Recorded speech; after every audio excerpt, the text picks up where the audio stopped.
Hey, yo, what up? Welcome back to Markman Comics. Listen, I owe y'all an apology. It's been a long time since I dropped the video. I've been really busy, really working on the music channel. Some things going on with my job, just really busy. The holidays, it's been a really crazy and hectic time for me. But today felt like a good day to come back and bring back content. I know a couple of y'all been asking me about it. So, we're going to keep at this thing. This is my passion. Comic books is my passion. I love it. It's actually the thing that relaxes me because I work so much in music and I love music too, but comic books is actually the thing where I get to relax and unwind. But Fantastic Four First Steps trailer dropped today. So figure I had to talk about it, right, man? I know a lot of y'all want to talk about it, a lot of people diving in. Look, right off the bat, I've been a little skeptical about the movie. I'm not gonna lie. I'm absolutely gonna see it. I'm an MCU fan, so that's gonna happen. But I just been kind of let down by MCU lately, by the Marvel films lately, like a lot of you have, right? It just feels like post Endgame has been hit or miss. They've been struggling to find their way. They've been struggling to find their connectivity. I mean, we had great moments like Spider-Man No Way Home. I really, really, really enjoyed Deadpool and Wolverine. And then you get Thor Love and Thunder. And you get Eternals. Like, absolutely, like, just hated those movies. And then you have like Shang-Chi and you have Wakanda Forever and Quantumania were like cool or had some cool elements to it, but just kind of directionless or would start to take us in the direction that Marvel couldn't see all the way through. Wakanda Forever, we forgive that in a way, obviously, because we lost Chadwick Boseman, and I think they did the best they can with what they had. But even, seeing Neymar, who's such an amazing character in Marvel, show up, and then I don't know if there's a future plan for him. It was kind of you know what I'm saying? The fact that Kang didn't work out was crazy. And, even though there's been rumors today that Jonathan Majors will come back and return to the MCU and somehow wrap up that Kang story, kind of setting up Kang to be the big bad and not being able to see that through. It just took the wind out of the sails of the movie, right? And, if you ask me, the whole multiversal saga is just getting tired, and it feels like it's becoming a crutch to erase bad plot lines, poor decisions. Even in Deadpool Wolverine, they made fun of the multiverse and just how confusing it's become and how messy it's become. And I mean, it's a great concept for the story, but even in the comics, even in Marvel comics, even in the actual comic books, the multiverse in a lot of ways becomes a crutch where they can retcon stuff and say, hey, that didn't happen. That was a different reality. It was this, it was that. So while there's great potential, I think they lean on it too much. And Fantastic Four is another multiversal story, right? It doesn't take place in the 616 in the main Marvel and the main MCU storyline. It's a whole other reality. It takes place in the 60s. Feels like the Jetsons kind of, which, you know what?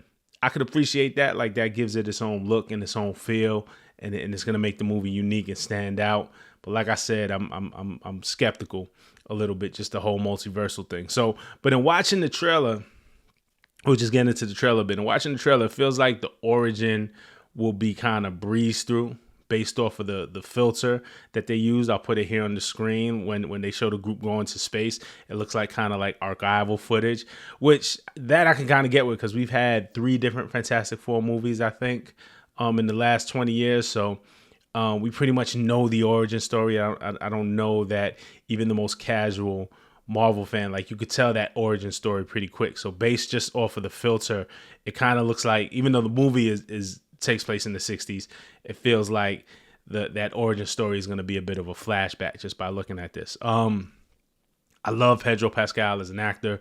I think he's amazing. I don't know if I like him as Reed Richards. It just doesn't feel like super comic book accurate to me. And he's a dope actor, so maybe he'll nail it. You know what I'm saying?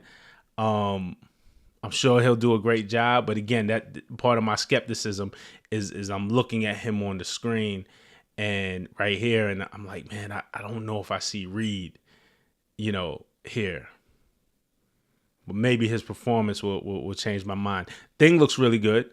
I thought, and there was a lot of maybe controversy about the Thing when we saw early photos from the set, and all the effects and CGI, whatever they're gonna use. This is just a trailer, so it's not even done in final yet. But the thing looks really good. Eben Moss Bachrach from The Bear. I binge watched The Bear late last year. Cousin from The Bear.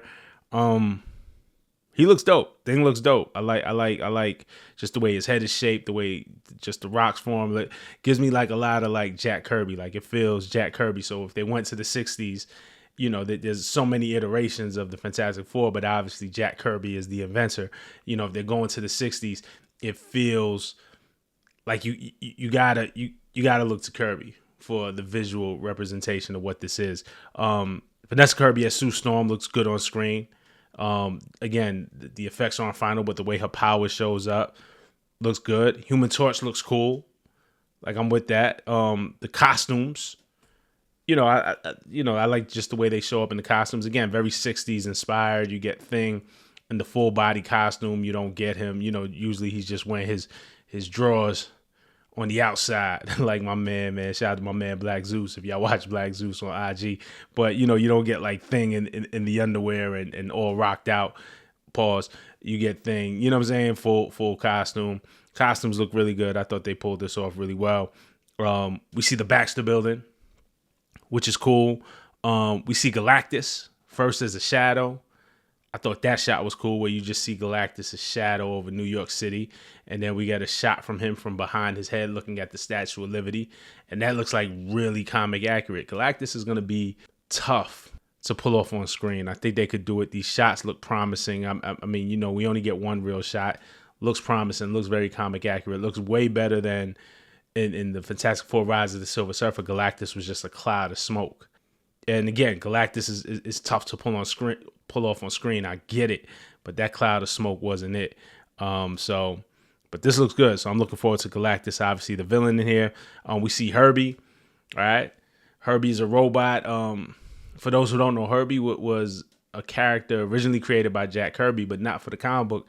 He was created in the Fantastic Four cartoon. There was a 70s Fantastic Four cartoon, and then he was put into the comic after he was created for the cartoon. The reason why he was created for the cartoon was to replace the Human Torch, because they didn't have the rights to use the Human Torch in the cartoon. The rumor was that, they were afraid, TV execs were afraid that kids in watching a Fantastic Four cartoon would light themselves on fire trying to emulate the Human Torch. But the real reason was that the rights went to, I think it was Universal at the time, who were making different Marvel-based TV shows. Like The Incredible Hulk was a largely popular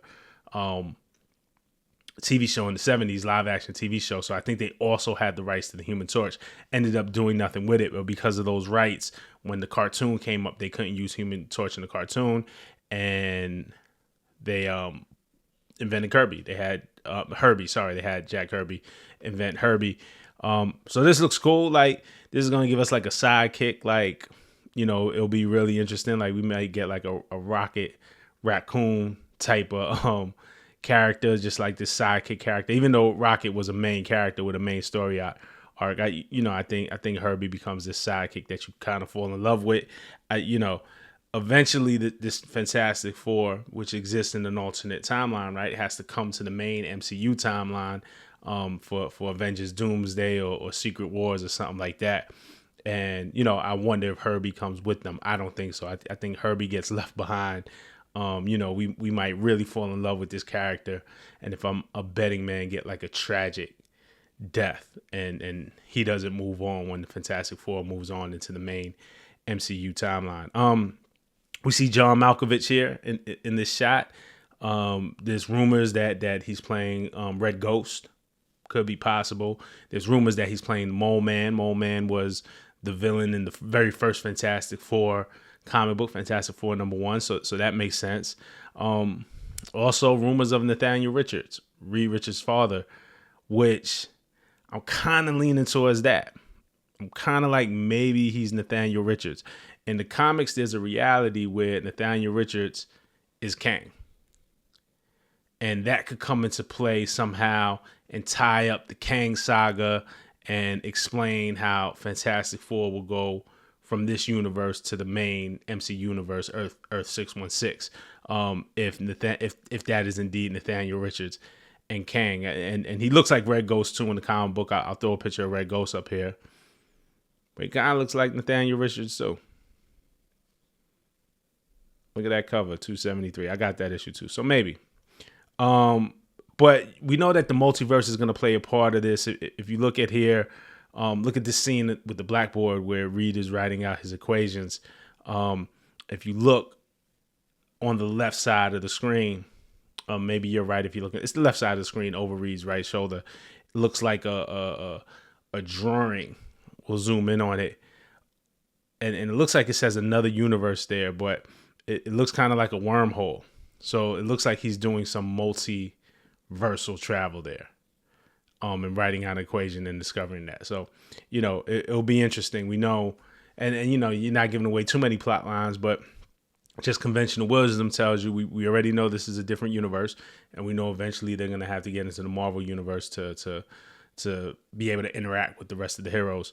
What we didn't see in this trailer, right? Let's talk about this. Is all that we saw. What we didn't see was we saw all of the Fantastic Four use their powers, right? In this teaser, we saw a Thing in his rock form. We saw Johnny Storm flying as the Human Torch. We saw Sue Storm using her Visible Woman powers, and we didn't see Reed stretch, which I thought was interesting. It could be that they didn't finish the effects again, but it's just interesting that they didn't show his power. So, looking forward to see how Reed's power shows up on screen, how the stretching power shows up on screen. We didn't see Silver Surfer. Okay, we know that Silver Surfer in this movie is going to be a woman. So it's going to be the Shia LaBeouf version of the Silver Surfer. They're going to use a female version of the Silver Surfer in the movie. And we didn't see the Silver Surfer. We saw Galactus and we didn't see Silver Surfer. This is still a teaser, so that they're obviously saving something. I think as the movie gets closer, we'll see Silver Surfer in one of the trailers. And we didn't see Doctor Doom. We don't know if Doom is in the movie, right? Nobody really knows. There's rumors. But with Robert Downey Jr. returning to the MCU and playing Doom, that we know, they announced that at San Diego Comic-Con. Or was it Disney? It might have been the Disney. The D23 or something like that. But whatever, they announced that Robert Downey Jr. is returning to the MCU, right? And he's going to be playing Doctor Doom instead of Iron Man. So it feels like, just Doctor Doom's connection to the Fantastic Four, his origin. That's their arch nemesis. That's their main villain. I don't know if we get full on Doom in this movie, but it feels like we'll at least get a tease of Doctor Doom in this movie and some type of build up that positions him as a threat. So when we get to Avengers Doomsday, that it all ties together and makes sense.